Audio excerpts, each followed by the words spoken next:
I mean, talk us through the decision to come back for year 3. What was sort of the thinking behind it, mate? Not too long ago, Judd confirmed that he was heading back down there, and he said that he wanted to, if possible, bring back a lot of familiar faces, and so when he obviously approached me about coming down, it was a bit of a no-brainer. I thought we were pretty close to get winning it all last year, and if we can bring back an improved, like a similar team to last year with another year of improvement, hopefully we'll be able to go take it one step further. Yeah, because I was going to ask you that. I mean, after how close you guys got, last season, what sort of, that pull of a championship or a run at one? I mean, how big a factor is that, in a decision like this? Yeah, it's obviously one of the factors. I thought in terms of our just the collection of guys that we had, not just the talent on the court, but just the kind of camaraderie and everything that we had off the court. It was just a really fun team to be around. If the majority of those guys can come back, which the signings that have been announced so far would suggest it's going to be somewhat similar to last year. And if all of those guys are a year older with a year of improvement under their belt, so hopefully we'll be able to take it one step further. And I guess we saw a bit of that even this year. Guys like Luke and James obviously stepping up into the select, and then the Tall Blacks and Tyrone and how he grew, and then competed on a national basis too. You're seeing that. So that consistency, obviously, year to year is vital, I guess, to keep that core together. Yeah, and I think it was kind of the Sharks were very well represented in as you just mentioned, in those the select team and the team that went to the Asia Cup, and they made all of those they're younger guys, and they made massive strides last year, and if we can continue down that same path this year, I think as a team we'll be in a pretty good place. And you are too. I mean, you took a bit of a well-earned breakup after the NBL season too. I mean, what sort of difference does that freshen up make for you, eh? Yeah, it was just nice to be able to go into the Breakers season with some time off, and just to get away from basketball a little bit and just relax a little bit. And so the first couple of weeks of pre-season because of that were pretty rough, but once I got back into the swing of it, I think I'm definitely not there yet. I still have, in terms of understanding some new getting some chemistry with some new teammates, and just my overall kind of fitness and stuff like that. I think I still have another couple of levels to go throughout this Breakers season, but we're only 5 games in, so we definitely have time to be able to improve those things, and hopefully be able to carry over a good season with the Breakers into a good season with the Sharks as well. Yeah, I think you're being a bit picky. I mean, a 4-1 start. You guys got out of the blocks well. What do you reckon? What do you put that down to? What's been the secret? Well, obviously we'll knock on wood, but so far we've stayed pretty healthy throughout.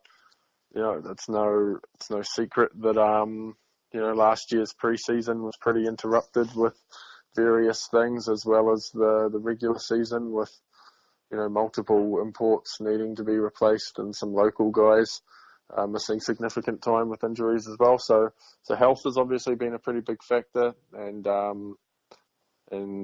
I think we've just got a really good balance of ball handlers who can really penetrate and get in the lane and make defenses collapse, and guys who can really spread the floor and shoot the three, and then big men who can defend the paint and rebound and finish around the basket. So I think just the balance that we have on the roster with a bunch of guys being able to do a bunch of different things, I think all of those have been pretty big factors and why we've got off to a pretty hot start. You've got a pretty important period coming up, though. I mean, in this 10-day stretch, what have you got? You got Adelaide on Thursday night, and then you got a trip to Cairns, and then Perth home and away. I mean, that's a really tough run of it, isn't it?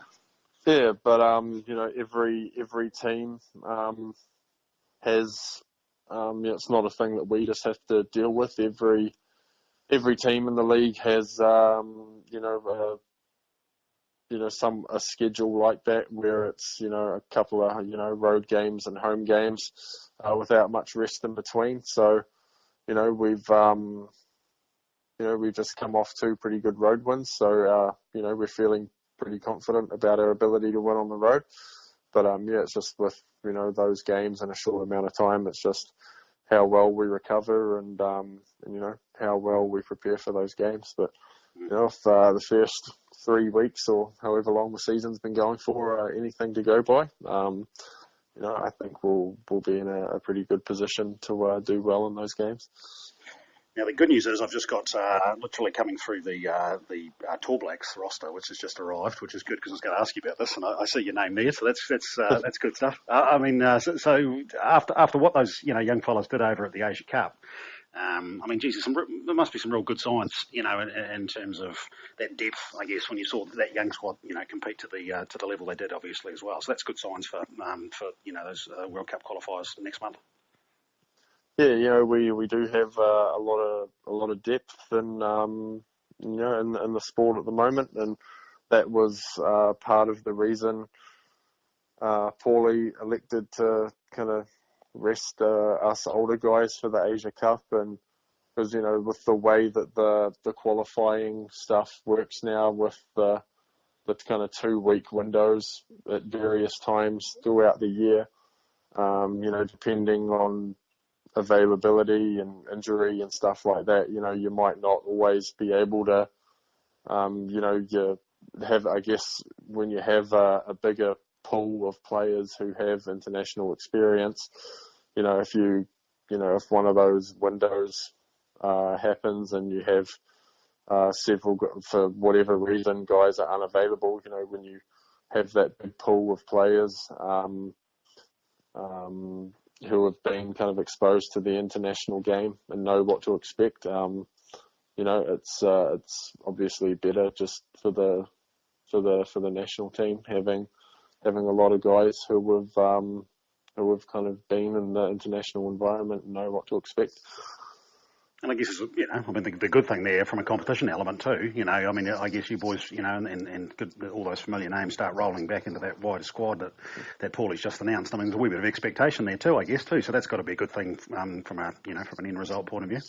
Yeah, definitely. And on top of that, just the competition for spots. This year, at the Asia Cup, several younger guys across several different positions kind of put their hands up and said, I can play at this level. And for someone like me who hasn't pulled on the black singlet for a couple of years, I guess it just kind of motivates you a little bit that there are a lot of young guys kind of nipping at the heels a little bit, and if I want to keep my spot on that team, I have to go out there and prove that I can still contribute at the international level. So I think it kind of creates kind of a bit of kind of friend. Oh, I don't know if friendly is the word, but just kind of like a competitive environment to to really fight for those 10 or 11 spots or however many people get selected. Yeah. Good stuff, mate. Well, good to see you back in black. Even better to see you back in orange, I tell you. Hey, but good to chat, Chief. Well done, mate. Yeah, thank you.